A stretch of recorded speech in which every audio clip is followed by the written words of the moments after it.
គឺមិនបានចាប់រំលោភទៅលើចៅស្រីអាយុ5ឆ្នាំរបស់អ្នកមីងទេចាអត់ទេអត់បានទេយ៉ាងណាក៏អត់បានដែរខ្ញុំសូមអះអាងថាខ្ញុំធានាដាក់ជីវិតគាត់មានពេលណាទៅចាប់រំលោភចៅហើយផ្លែឈើវីម៉ូតូនោះប្រាប់ថាតាហ្នឹងគាត់យកប្រដាប់ភេទមកញីញុប្រដាប់ភេទកូនខ្ញុំអញ្ចឹងរហូតដល់ចេញនោមហើយយកតាត់បងប្អូនមកបន្តសាច់រឿងរបស់យើងពីម្សិលមិញបាទម្សិលមិញគឺកូនរបស់គាត់ជាមួយនឹងបងប្រុសមកកើតបានមកឲ្យសារព័ត៌មានផ្សាយរឿងប្តីរបស់គាត់បានបាទរឿងប្តីរបស់បាទយាយបង្កើតបានបៀតបៀនទៅលើចៅតែថ្ងៃនេះហ្នឹងយាយមិនសុខចិត្តមកបាទឲ្យសារព័ត៌មានទាំងយប់មកតវ៉ារឿងគេចោទថាប្តីរបស់គាត់បៀតបៀនទៅលើចៅគាត់ថាប្តីរបស់គាត់មិនបានធ្វើរឿងអញ្ចឹងទេគាត់ហ៊ានភ្នាល់គាត់ហ៊ានដាក់គាត់ហ៊ានអាងគ្រប់បែបយ៉ាងណាគាត់ថារឿងហ្នឹងក្មេងវានិយាយតាមរាយវាទេនិយាយតាមរាយវាទេអ៊ំចង់ផ្ដាំទៅអ៊ំវិញថាក្មេងវាមិនចេះនិយាយកុហកដូចមនុស្សចាស់យើងទេគេទុកចិត្តក្មេងជាងមនុស្សចាស់ទៀតបាទហើយដូចជាប្តីគាត់បានធ្លាប់ធ្វើពីរឿងហ្នឹងពីមុនមកហ្នឹងបាទជាប់គុក10ឆ្នាំបាទជាប់គុក10ឆ្នាំហើយគាត់នៅអាងទៀតគាត់ថាកាលពីមុនហ្នឹងប្តីគាត់ជាប់គុកហ្នឹងដោយសារតែប៉ូលីស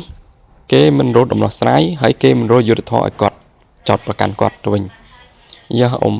លេងដល់អាងជាងប៉ូលីសទៀតណាបើសិនជាគេគ្មានផុសតាងបើសិនជាគេគ្មានបាទឲ្យជាសង្កល់ជាផុសតាងទេគេមិនចេះតែចាប់មនុស្សទៅផ្ដេសទៅផ្ដាស់ទេអ៊ំខ្លាំងជាងប៉ូលីសទៀតមកអាងហើយឥឡូវហ្នឹងមកអាងទៀតថាប្តីគាត់មិនបានធ្វើរឿងហ្នឹងទេបាទចៅហ្នឹងគឺចេះតែចោទប្តីគាត់ទេគាត់ហ៊ានធានា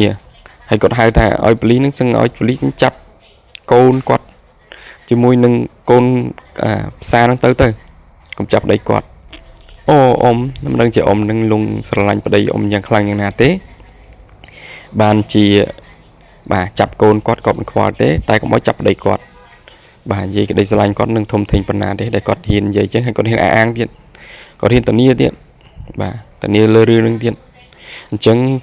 រឿងហ្នឹងអញ្ចឹងសង្ឃឹមថាទៅដល់ប៉ូលីសនឹងស្រាវជ្រាវហើយនឹងបាទធ្វើទៅតាមវិធីច្បាប់ហើយស្រាវជ្រាវមើលតើរឿងហ្នឹងវាយ៉ាងម៉េចវិញបាទប្រពន្ធត្រូវជាប្តីដែលត្រូវជាតាចុងហ្នឹងគាត់អាងថាមិនបានធ្វើប៉ុន្តែកូនជាមួយនឹងកូនប្រសាហ្នឹងបាទអាងបាទគាត់ដឹងច្បាស់ហើយក្មេងគឺនិយាយអ្វីគឺយើងគួរដឹងហើយក្មេងមិនចេះកុហកដូចមនុស្សចាស់ទេ